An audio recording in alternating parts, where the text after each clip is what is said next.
Section 1. The Bantamweight versus the Heavyweight Champion. Right then, let's talk about fighter jets. Specifically, two jets staring at each other across a tense border. In one corner, the JF-17 Thunder, a plucky, lightweight Anglo-Sino-Pakistani creation. Think of it as a Jack Russell of the skies. Small, feisty, and bitey. Affordable, easy to maintain, effective enough to make bigger opponents think twice. It's what you build when you don't have a blank check. In the other corner, weighing in at something biblical, the SU-30 MKI. Not a Jack Russell, a Siberian bear woken from hibernation. It's enormous. Russian roots, Indian integration, with Israeli tech sprinkled in.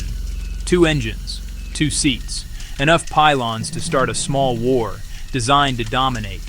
So what happens when these two actually meet? David versus Goliath at Mach 2, with very expensive explosions. Can the nimble fighter get inside and land a decisive blow? Or does the big Sukhoi simply crush it? Cost-effective multi-role scrapper versus air superiority behemoth. We'll look at speed, sensors, missiles, pilots. What wins when missiles start flying? Let's start with the basics. Speed. The SU-30 MKI is a monster in a straight line. 2 Saturn AL-31FPs. A pair of controlled explosions on the back of the airframe. On full burner, the flanker pushes past Mach 2. More than twice the speed of sound. Power to weight bordering on absurd. Pure Russian brute force. JF-17 runs a single Klimov RD-93. No slouch, but not winning the drag race. Roughly Mach 1.6 to 1.8 depending on load. Quick enough for the job. If the Su-30 decides to leave, the Thunder watches it disappear. In a straight line race A to B, the Su-30 wins. But air combat isn't a drag race. The flanker can extend, reset, and come back on its terms. The JF-17 doesn't have that luxury against a flanker. The Thunder must fight with the power it has, and be smarter. The Su-30 has the power. The JF-17 has the plan. Sometimes a good plan beats a big engine. Next, the ballet of brutality, turning fights. Going fast in a straight line is one thing, but dogfights are won in the turns. The Su-30 MKI is huge, yet astonishingly agile. Thrust vectoring control lets it point thrust where it wants. It can do Pugachev's Cobra, an airshow trick sometimes useful to spoof a missile. The JF-17 has no TVC, a conventional lighter design, lower wing loading, less weight per square foot of wing. Flanker, a powerful gymnast. Thunder, a lean martial artist. In high-speed rate fights, Su-30 keeps energy better and turns hard longer. Single engine means the JF-17 bleeds energy faster when sustained. At slower speeds, an angles fight favors quick nose pointing. JF-17 can get first shot. Sustained turn rate versus instantaneous turn rate.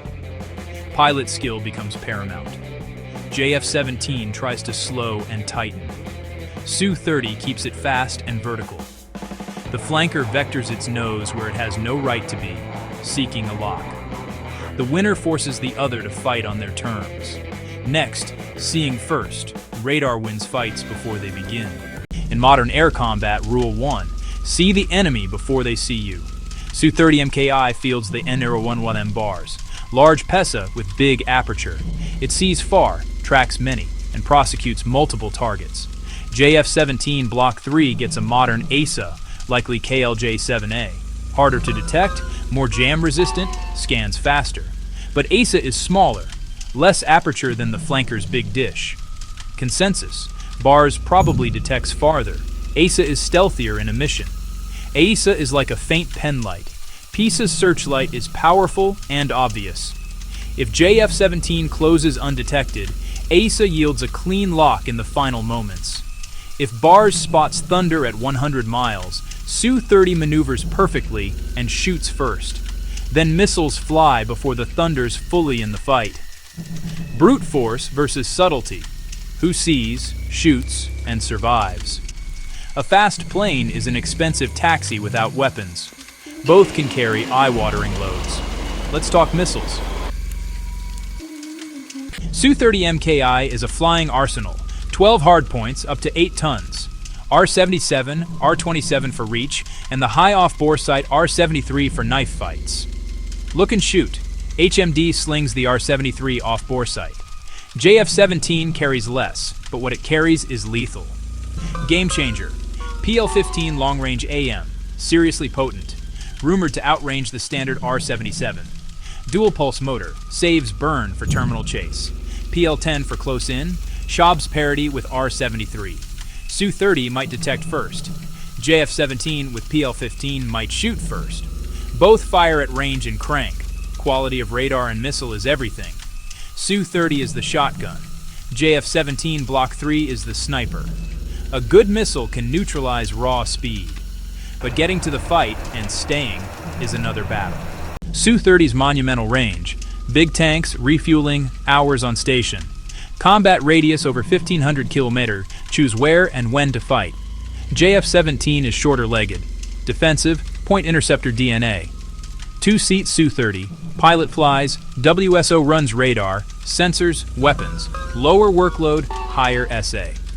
IAF pilots, well-trained, professional, aggressive, deep experience on SU-30. PAF, ingenuity under pressure, asymmetric tactics, rigorous training.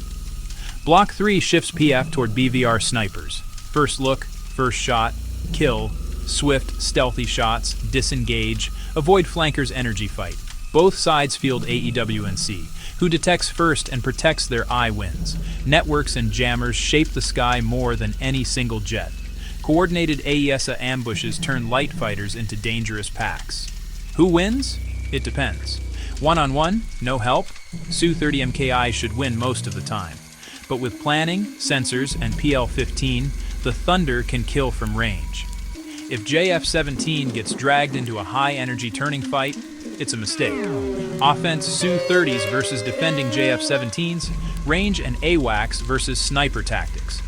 Ultimately, SU-30 MKI is the more capable air superiority platform. But the JF-17 Block 3 is a dangerous modern threat that punches up. A flanker pilot who underestimates the Thunder may have a very bad day. In the sky, one bad day can be your last.